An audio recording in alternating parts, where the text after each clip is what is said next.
Good morning, good afternoon, good evening, wherever you are and whenever you are joining me. I'm Dr. Jan. This is Russell Institute of Learning Sidebar Education. If you've been following me on Facebook and possibly here on YouTube and LinkedIn, you know that I have been battling with this internet and wanting to make sure that my voice and my videos sync. Well, I am trying something new today because I tested the Facebook and it still wasn't syncing. So I was having to record, but I like live. Well, let me just start saying that for this evening, our topic is who's really in charge of making the decisions. I am a school teacher, and normally I would let you know, try not to tell you what day it is, but it's Friday. And in our school system right now, because of COVID and everything, we are teaching Monday through Thursday with students in a face-to-face type of virtual Zoom. And then we give them assignments that they do in the afternoon, and Friday is enrichment. Well, Friday enrichment is supposed to be the day that teachers are able to catch up on their paperwork, do planning for next week, and any professional development. Well, for weeks and weeks and weeks, oh my goodness, Friday has not been able to work on our paperwork. What really has happened, we've been doing a lot of meetings, and we are moving forward in trying to make the decisions. How do we go hybrid? How do we go face to face? Still meeting all of the health requirements, the distancing. And then on top of that, how are we being able to educate our children who really haven't had the same structured education? It's a long story, and it's if you are a teacher or you are in education, I don't even have to tell you all the details. And I'm not discouraged. I'm not disappointed. I wouldn't have gone on to get my PhD in leadership and change. And my original question way back when was, what's the classroom of the future going to look like? So, hey, I'm excited, but I don't think we're there yet. Virtual is not taking care of the issues. I really do think it's time that we get all of the stakeholders together and we start talking about what is our education going to look like for the future.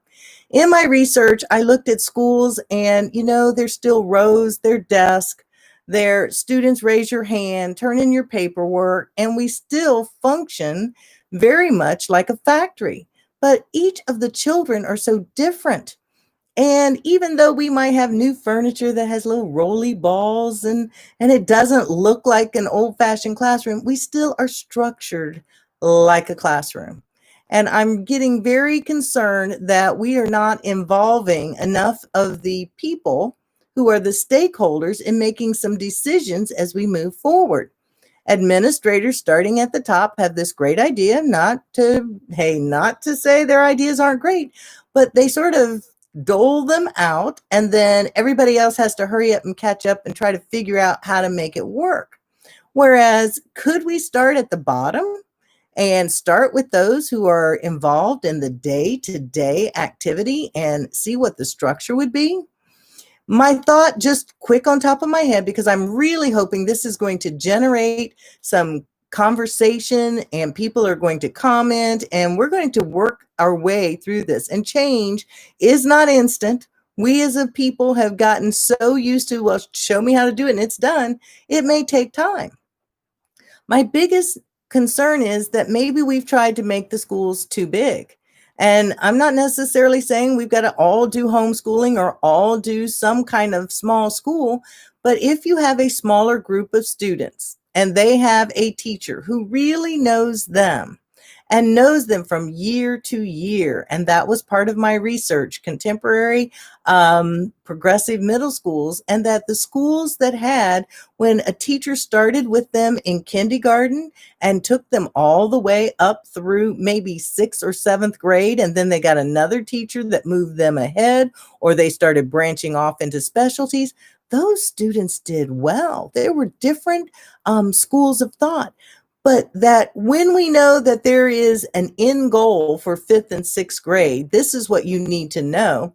If we get a slow start at the beginning and we have to really bear down on trying to get the fundamentals of math and number concepts so that by the time they're in third grade and they're reading, they start to soar and they catch up.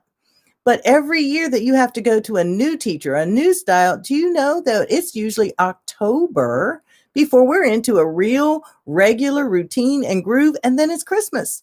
Then we come back, then it's Easter, then it's summer.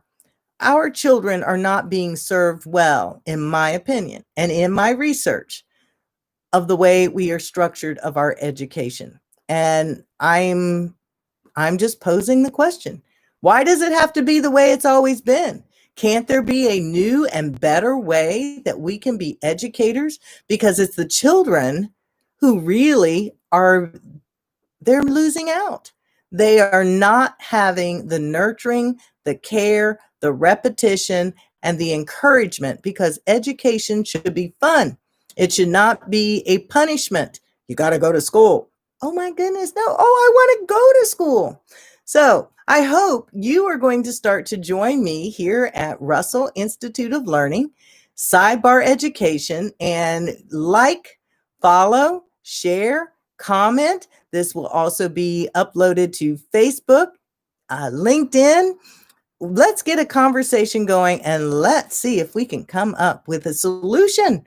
My goodness, the imagination, the world is out there. So we've got to break out of the box. And I'm Dr. Jan, and I'm so glad you joined me today.